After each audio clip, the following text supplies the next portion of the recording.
Сәлеметсіздер ме? Мен Ерболат Ақжолдың әкесімін. Біз әке мен бала байқауына қолөнер бұйымын жасайын деп жатырмыз. Яғни біз қолөнер бұйымы бүгін Ақжол екеуміз танк жасайын деп жатырмыз. Бізге танк жасауға қажетті заттар: түрлі түсті картон қағаз, күріш қажет болады, және сары жіп, қайшы, сызғыш, ручка и көк шөп қажет болады. Біз қолөнер бұйымын жасайын деп дайындалып жатырмыз. Жетсек те ай мен күнге біз, қаны бір туған туыспыз, жаны бір жақын біргеміз. Жаратқан берген жүлдеміз, бабадан қалған бұл негіз.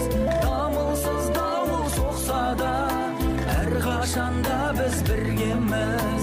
Дамылсыз дауыл соқса да, әрқашанда біз біргеміз.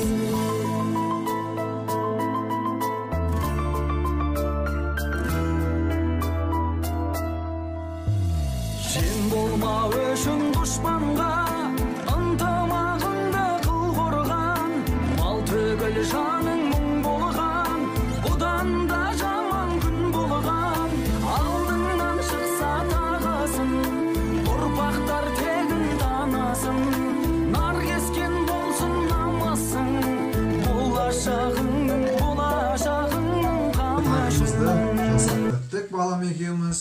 Так, енді бұның ішіне шөптерін салып отырмыз. Сонда танкымызды да аяқтап бітірдік. Салып қойғалар.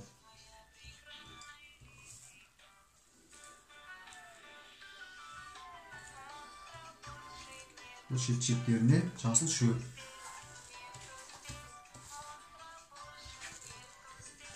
Болды, міне танкымыз да бітті.